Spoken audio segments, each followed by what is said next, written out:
everyone. Today we are going to start with third exercise of chapter 1, which is all about addition of rational numbers. You might be thinking that why sir has not told you anything about chapter exercise 2b, which actually talks about representation of rational number on number line. How to represent a rational number on number line. That we will do afterwards.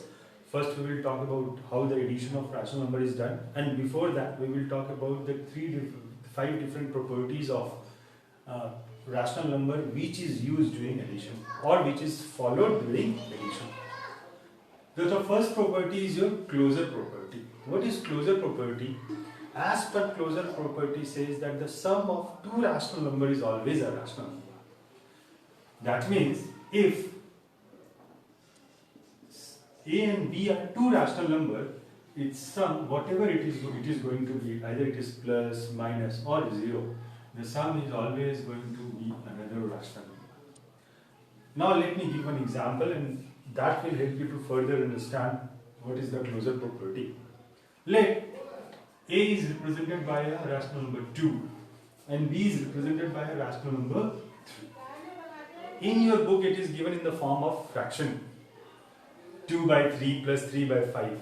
But in my previous class also I said, yes, 2 is a rational number because it is represented by the form 2 by 1. So, 2 and 3 itself are two different rational numbers. So, when you will add, you will get as 5. That means, sum of two rational numbers is always a rational number. Now, take one more example. Minus 2 plus 3. Is this a rational number? Yes. So from the above examples that I have given, we can simply say that closure property is followed in terms of under addition. Closure property under addition is followed in case of a rational number. Again I am saying sum of two rational numbers will be always a rational number. Now we will talk about what is commutative law. Let's consider any two rational number, 2 and 5. I am saying that I am not taking fractions into account. 2 by 3 is also correct. In your book it is given in the form of A by B plus C by D. That is also correct. So when commutative law under addition is considered, you said, sir, I will write 5 plus 2. But someone also writes 2 plus 5. Means in any order you write, either you write, in case of two rational numbers, either you write 5 in first and 2 afterwards, or 2 first and 5 afterwards, the sum will always come as 7. That means commutative law under addition is always followed. Now what is commutative law? Commutative law says that however the rational numbers is placed in order, the answer will always be same. Means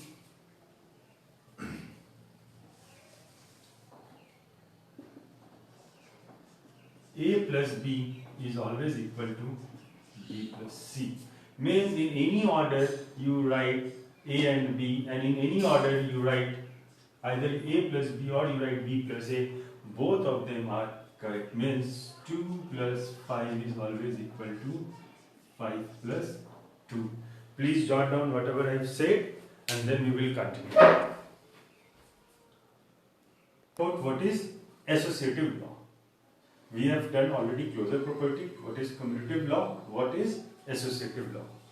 Associative law says that when three numbers are added, it can be in any order.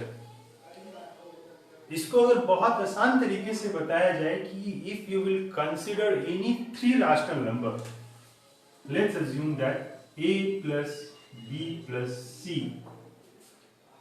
Now someone says that first I will add A plus B followed by C. Means the sum of three numbers will be added in any order. But someone can also write, no sir, I will first add B plus C followed by A. Even someone can say, no sir, first I will add A plus C followed by B. Means associative law under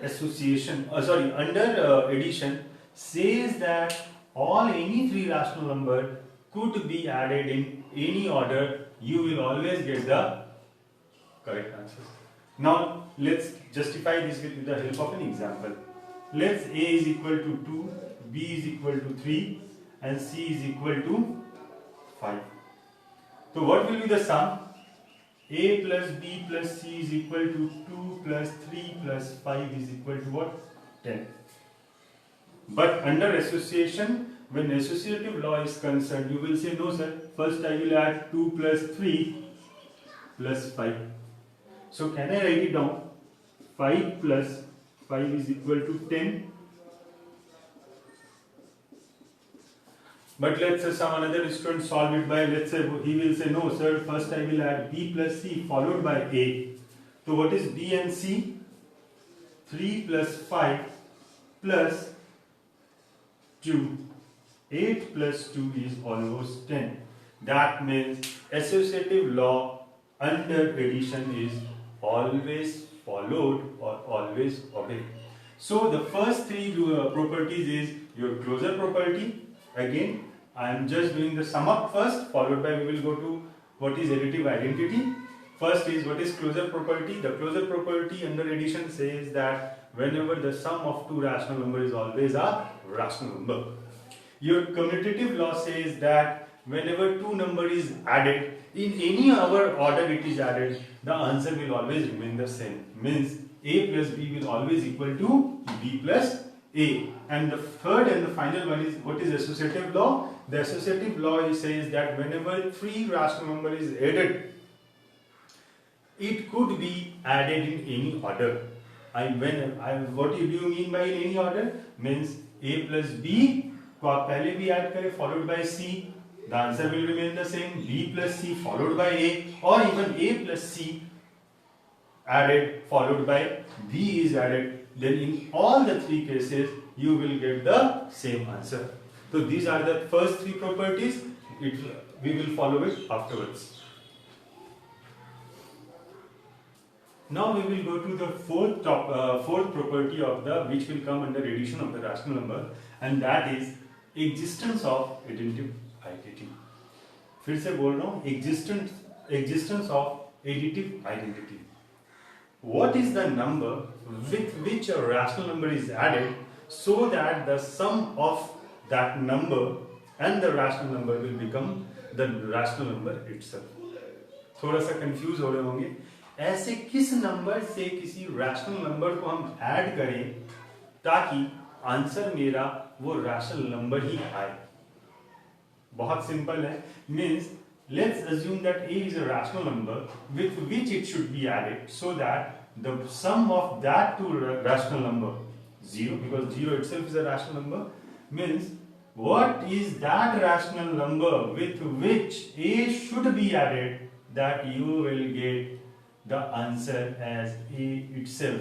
Very simple, the answer will be 0. So 0 is always called the additive identity for that rational number.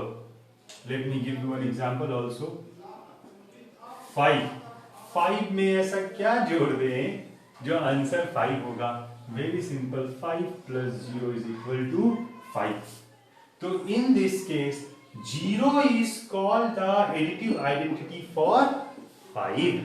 फिर से बोल रहा हूँ, 0 is called the additive identity for 5. And the last topic is, what do you mean by existence of additive inverse? Please listen carefully all the definition that I am giving. Afterwards you please go through the book. आपके book में it is given in the form of A by B plus 0 is equal to A by B. For me A is also correct. Last topic is, what is existence of additive identity? What should be our rational number, then when added with another rational number the answer should come as 0.